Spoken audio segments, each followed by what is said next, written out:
Hello student, मैं doctor Mohammad Danish Shabbir आप लोगों के बीच एक नया वीडियो लेके आया हूँ। आज हम लोग डिस्कस करेंगे वाउचरिंग पे, यानी परमाणु। परमाणु क्या होता है? ऐसे तो बहुत सारे राइटरों ने इनके बारे में लिखा है, लेकिन जे और पाटली बॉय के अनुसार प्राथमिक लेखों की पुस्तकों में लिखने जाने वाले लेखों की सहायता की जांच करना परमाणु कहलाता है। According to the J.R. Berkeley Boy, vouchering means testing the truth of the items appearing in the books of original entries. यानी जो ओरिजिनल एंट्रीज होती है उसकी सत्यता को जांच करना। ओरिजिनल एंट्रीज क्या होती है? ओरिजिनल एंट्री जो हम लोग सबसे पहले एंट्री करते हैं वो है जनरल एंट्री। तो जनरल एंट्री हम लोग कहाँ से एंट्री करते हैं? तो हम लोग सबसे पहले देखते हैं कि जनरल एंट्री हम लोग जो एंट्री करते हैं वो हम लोग किसी बिल से करते हैं। बिल जो हमें मिलता है प्रमाण के रूप में कि ये आपका सामान है और इस सामान का ये बिल है, इतने का सामान है, यहाँ से खरीदा है, सारा डिटेल। उसको हम लोग जब उस सामान को ले लेते हैं तो उसके बिल के अकॉर्डिंग हम लोग जनरल एंट्री करते हैं। अगर हम लोगों ने सामान खरीदा है तो हम लोग क्या लिखते हैं? परचेज अकाउंट दिया टू बैंक अकाउंट या कैश अकाउंट, क्योंकि मेरे पास बिल आया है इसलिए। अब अगर मैंने सामान बेचा है तो हम लोग क्या करेंगे? बिल देंगे। जब बिल देंगे तो फिर हम लोगों के लिए क्या होता है? Cash account to sales account. तो अब हम लोग ये देखते हैं कि जितने का सामान हम लोगों ने बेचा है क्या उतने ही का बिल है कि नहीं। अगर नहीं है तो हम लोग उसको देखेंगे, उसको समझेंगे। तो ये जो पूरी प्रक्रिया होती है, जो बिलों का जो देखना होता है, बिलों के इसको समझना होता है, वही हम लोगों का प्रमाणन कहलाता है, यानी वाउचरिंग कहलाता है। बिना वाउचर के कहा जाता है कि बिना गोली के बंदूक को चला के किसी को निशाना नहीं लगाया जा सकता है। वैसे ही अगर आपको अंकेक्षण करना है तो आपके लिए मस्ट है कि आप क्या करें कि वाउचरिंग को करें। बिना वाउचर के अब जैसे फॉर एग्जांपल मान लीजिए कि हम लोग क्या करते हैं, कोई सामान खरीदे, हमने कहा कि सर हमने गाड़ी खरीदा है 50,000 की गाड़ी। उन्होंने कहा कि ठीक है 50,000 की गाड़ी है, ठीक है, उसका बिल होगा? सर बिल तो नहीं। तो कहीं कैसे मान ले कि 50,000 की गाड़ी है? हो सकता है कि आपने 25,000 की गाड़ी खरीदी हो सकता है कि आपने चोरी की गाड़ी की हो, यानी आपके पास कोई प्रमाण नहीं है, बिल नहीं है। इसी को हम लोग प्रमाणन कहते हैं, वाउचरिंग कहते हैं। तो वाउचरिंग से संस्था का बहुत सारा फायदा होता है। तो अब हम लोग डिस्कस करेंगे प्रिंसिपल ऑफ वाउचरिंग, यानी प्रमाणन के सिद्धांत कि प्रिंसिपल ऑफ वाउचरिंग क्या होता है। तो सबसे पहला है अरेंजिंग वाउचर्स। हमारे पास क्रमबद्ध प्रमाणन, यानी हमारे पास ढेर सारा वाउचर होता है। जैसे मान लीजिए हमने पहली तारीख को कुछ खरीदा, दूसरी तारीख को कुछ खरीदा, तीसरी तारीख को कुछ खरीदा, तो ऐसे करके मेरे पास बहुत सारा वाउचर हो जाएगा महीने में, फिर 3 महीने में, 6 महीने में, साल भर में। तो हम क्या करेंगे उसको कि हम लोग क्या करेंगे अकॉर्डिंग टू द सीक्वेंस, यानी क्रमबद्ध तरीके से हम लोग उसको लगाएंगे। कैसे लगाएंगे? फर्स्ट तारीख मान लो 1 अप्रैल से हमने स्टार्ट किया, तो 1 अप्रैल को क्या है, फिर 2 अप्रैल को कितने कितने हमने खरीदा या बेचा, फिर 3 अप्रैल को, फिर 4 अप्रैल को, ऐसे करके हम लोग क्या करेंगे कि उसको सीक्वेंस में लगाएंगे। क्योंकि जब तक सीक्वेंस में नहीं लगाएंगे, मान लो हम लोग अप्रैल का हिसाब कर रहे हैं, सीक्वेंस में नहीं लगाए और एक बिल हम लोगों को जाके जुलाई में मिल रहा है, फिर हम लोगों के हिसाब में क्या होगा? दिक्कत हो जाएगा। तो सबसे पहला सिद्धांत ये है कि उसको क्या करना है? अरेंजिंग कर देना है एक ऑर्डर में, सीरियल ऑर्डर में कहिए या अल्फ़ाबेटिक कहिए या पार्टीज वाइज कहिए, वो आपका अपना अपना सबका अपना अपना तरीका होता है उसको करने का। लेकिन जनरली हम लोग जो देखते हैं, जो सबसे अच्छा तरीका माना जाता है वो डेट वाइज माना जाता है। डेट वाइज कर लीजिए और सेल का अलग, परचेज का अलग कर लीजिए, कैश का अलग कर लीजिए, क्रेडिट का अलग कर लीजिए, यानी कि अलग अलग क्राइटेरिया में उसको बांट दीजिए, जिससे कि आपको क्या होगा? फायदा।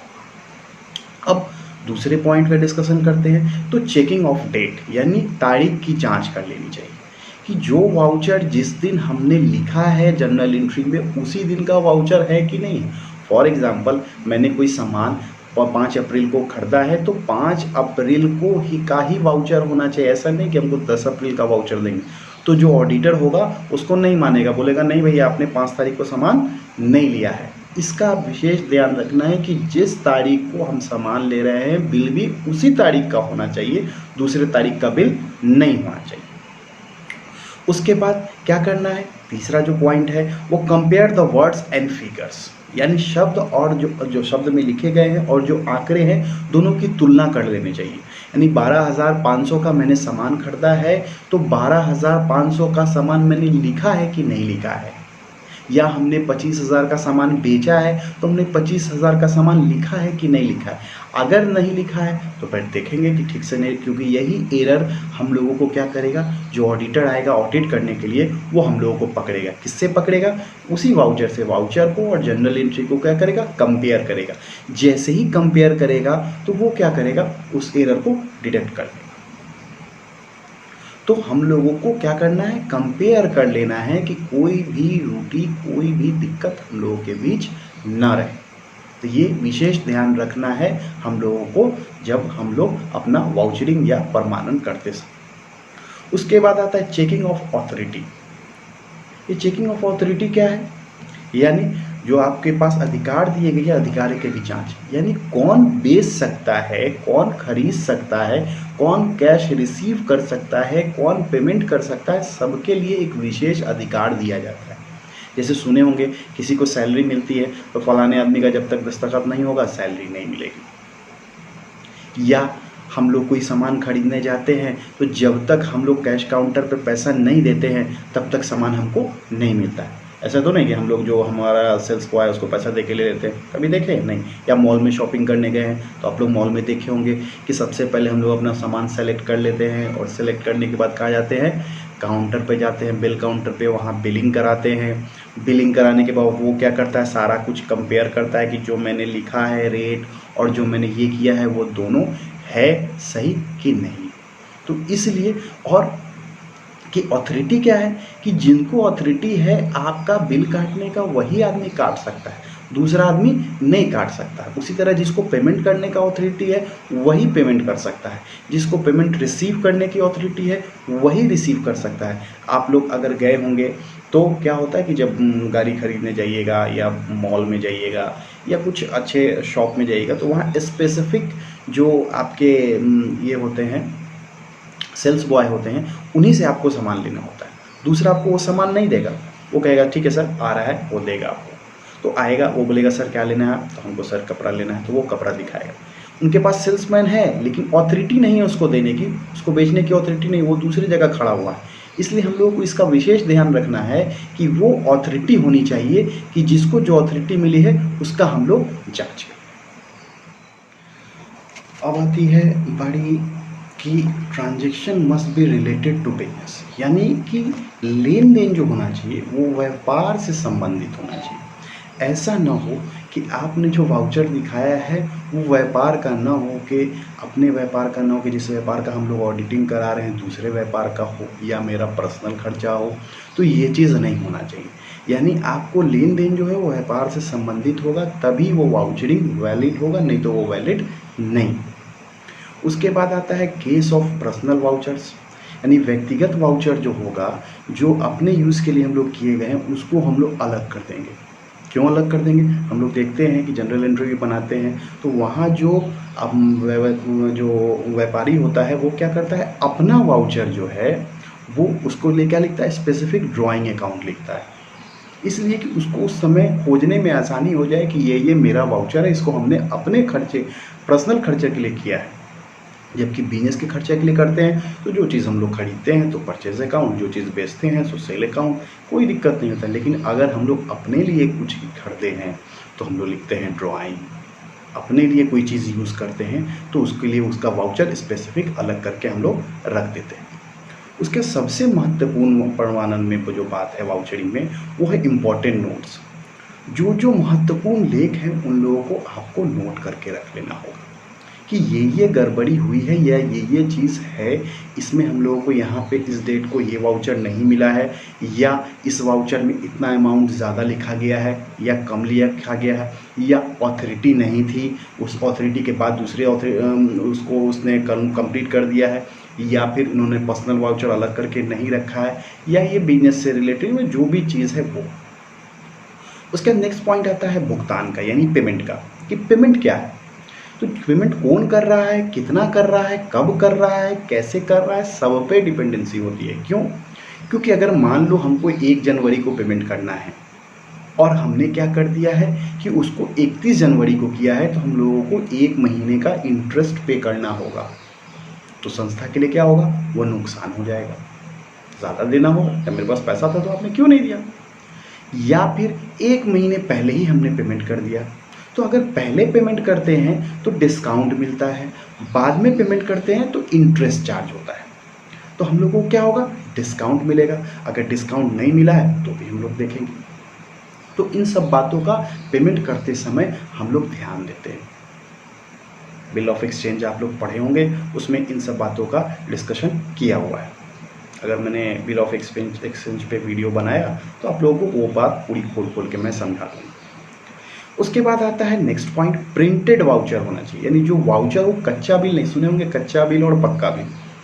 कच्चा बिल क्या होता है कि किसी कागज़ पे लिख के दे दिया, आपने मान लिया, हाँ ठीक है 10,000 का सामान था, 10,000 का हिसाब जोड़ के मैंने आपको दे दिया। वो नहीं होना चाहिए। जब भी हो, अगर वाउचरिंग करने बैठे हैं तो प्रिंटेड बिल होना चाहिए। अगर वैट है तो वैट, अब तो वैट चलता नहीं है, अब जीएसटी चलता है, तो जीएसटी नंबर है, जीएसटी नंबर को आपको लेना है। तो ये सब बातों का ख्याल रखना होगा। अगर इस बातों का ख्याल नहीं रखते हैं आप, तब फिर आपको परमानेंट में बहुत सारी परेशानियों का सामना करना पड़ेगा। एक जो बहुत इम्पॉर्टेंट पॉइंट है वो है लिस्ट ऑफ मिसिंग वाउचर। यानी जो आपसे कोई वाउचर कभी कभी खो जाता है, तो उसके लिए भी अलग से लिस्ट बना के रखना है। अगर लिस्ट बना के नहीं रखते हैं आप, तो इसका मतलब है कि कहीं ना कहीं आपसे रूटी हो रही है। तो उस रूटी को ख़त्म करने के लिए हम लोगों को क्या करना है, हम लोगों को लिस्ट ऑफ वाउचरिंग का पर ध्यान देना। अब बात करेंगे हम लोग ऑब्जेक्टिव्स ऑफ वाउचरिंग की, कि प्रमाणन के क्या उद्देश्य। तो इसके भी बहुत सारे उद्देश्य हैं, लेकिन हमने जो महत्वपूर्ण उद्देश्य है वो हमने चुना है। इसमें पहला है to detect error and frauds. यानी जो रूटियाँ हो गई हैं या जो धोखाबाजी हुई हैं आपके व्यवसाय में, उसको खोजना। यानी उद्देश्य प्रमाणन का सबसे पहला क्या है कि जो धोखेबाजी हुई है या जो भी रूटियाँ हो गई हैं गलतीवश, भूलवश, उसको हम लोग खोज के निकालते हैं। ये इसका पहला और सबसे महत्वपूर्ण उद्देश्य। दूसरा है to know the truth of accounts. यानी जो हमने खाता बनाया है उसकी सत्यता की जांच करना कि वो सही है कि नहीं है। अगर सही नहीं होगा तो क्या होगा, हमारा बैलेंस शीट गड़बड़ाएगा, और जब बैलेंस शीट गड़बड़ाएगा तो मेरा फाइनेंशियल पोजीशन क्या होगा, सो गड़बड़ाएगा। तो वो कैसे पता चलेगा, हम लोग वाउचर से कंपेयर करेंगे, किसको, जनरल एंट्री को। जैसे ही वाउचर से जनरल एंट्री कंपेयर हो जाएगा, जब जनरल एंट्री मेरा सही बनेगा तो लेज़र सही बनेगा, जब लेज़र सही बनेगा हमारा ट्रायल बैलेंस सही आएगा, जब ट्रायल बैलेंस सही आएगा तो फाइनल अकाउंट और तब मेरा बैलेंस शीट भी सही आएगा। जो बैलेंस शीट सही आ जाएगा तो हम संस्था का जो फाइनल फिगर है और जो सही फिगर है वो हम सामने से प्रेजेंट कर सकते हैं। तो हम लोगों को ये चीज़ का ध्यान रखना है। उसके बाद है तीसरा, to find the unrecognised transaction. यानी अनरिकॉर्डेड या अनरिकॉग्नाइज्ड ट्रांजैक्शन जो होता है उसको भी हम लोगों को देखना है कि जो रिकॉग्नाइज नहीं किया गया था या जो रिकॉर्ड में नहीं लिखा गया वो क्या है। अगर मान लीजिए मेरे पास 10 लाख रुपया था, 9 लाख रुपए का मेरे पास वाउचर है, 1 लाख रुपए कहाँ गया, तो कहा कि सर उसका रिकॉर्ड नहीं, लेकिन कैसे खर्चा हुआ सो बताइएगा ना आप। तो वो बताते हैं कि सर रिकॉर्ड नहीं है लेकिन ऐसे ऐसे खर्चा किया गया। फॉर एग्जाम्पल आप लोग बहुत सारे संस्था में देखे होंगे, क्या होता है कि हम लोग क्या करते हैं कि बनाते हैं ट्रैवलिंग, क्या नाम है आपको एक्सपेंसेस। हम यहाँ से पटना जाएंगे और पटना जाने में 120 रुपये आपको मान लीजिए बस का खर्चा हुआ, 50 रुपये आपको ऑटो रिक्शा का खर्चा हुआ, और 30 रुपया मान लीजिए आपको रिक्शा का खर्चा हुआ, यानी 200 रुपये अप्रॉक्स आप लोगों के लिए एक बजट बना। लेकिन अगर हमको प्यास लग गया तो हम पानी नहीं पिएंगे कि नहीं पिएंगे। तो ये सब जो खर्चा है उसमें नहीं डाला जाता है, लेकिन वो खर्चा तो होता है। तो उस टाइप के खर्चा को, बहुत सारे ऐसे ऐसे खर्चे हैं, मैंने एग्जाम्पल में दिया है आपको, तो उन लोगों को अनरिकॉग्नाइज में रखा दिया जाता है, यानी उसका कहीं रिकॉर्ड नहीं होता है, लेकिन वो खर्चा हुआ है।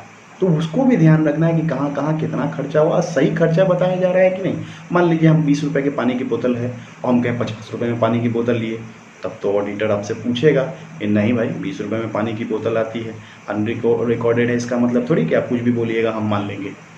तो वो ऑडिटर भी उतना मार्जिन लेके चलता है। उसके बाद आता है to know that all the transaction of authorised, यानी जितना ट्रांजेक्शन किया गया है वो ऑथराइज व्यक्ति के द्वारा किया गया है कि नहीं किया गया है, जो भी किया गया है उसका अधिकार था कि नहीं खर्चा करने का, कि नहीं करने का खर्चा। अगर ऐसा नहीं है तो हम लोग क्या देखेंगे कि पहले वो देखेंगे कि ऑथराइज व्यक्ति है तो ठीक, और नहीं है तो नहीं। तो हम लोग ये भी देखते हैं कि ऑथराइज का होना है। उसके बाद लास्ट पॉइंट है to know that only the business transaction are record, यानी जो भी इसमें हम लोग बात करेंगे वो बिजनेस ट्रांजेक्शन का करेंगे, दूसरा किसी चीज़ का नहीं करेंगे, क्योंकि हम लोग परमानेंट किसका कर रहे हैं, बिजनेस का कर रहे हैं। इसलिए ये बात ध्यान रखनी होगी कि हम लोगों को परमानेंट जो है वो देखना होगा परमानेंट में कि बिजनेस ट्रांजेक्शन जो है वो है कि नहीं है। बिजनेस के बाहर का ट्रांजेक्शन होगा तो उसको हम लोग नहीं करेंगे। अगर आपको वीडियो पसंद आया हो तो आप क्या कीजिए, लाइक कीजिए, सब्सक्राइब कीजिए, और साथ में जो आपको अगर कोई पॉइंट नहीं समझ में आए तो आप मेरे कमेंट सेक्शन में जाके कमेंट कर सकते हैं कि सर फलाना पॉइंट हमको नहीं समझ में आया है। मैं आपको फिर से कमेंट सेक्शन में या फिर पर्सनल छोटा सा वीडियो बना के मैं आपको फिर से उसको अपलोड करूंगा, या अगर आप अपना व्हाट्सअप नंबर दे देते हैं तो वहाँ मैं आपको उसका प्रॉपर सॉल्यूशन बताऊंगा। क्योंकि मेरे चैनल का सिर्फ एक ही मकसद है कि जो बच्चा जाने पूरा जाने, और इसीलिए मैंने इस चैनल का नाम ही रखा है कॉमर्स लाइट, कि जो वाणिज्य है, वाणिज्य प्रकाश में जो भी ज्ञान आपको मैं दे सकता हूँ मैं देने की पूर्ण कोशिश करूँगा।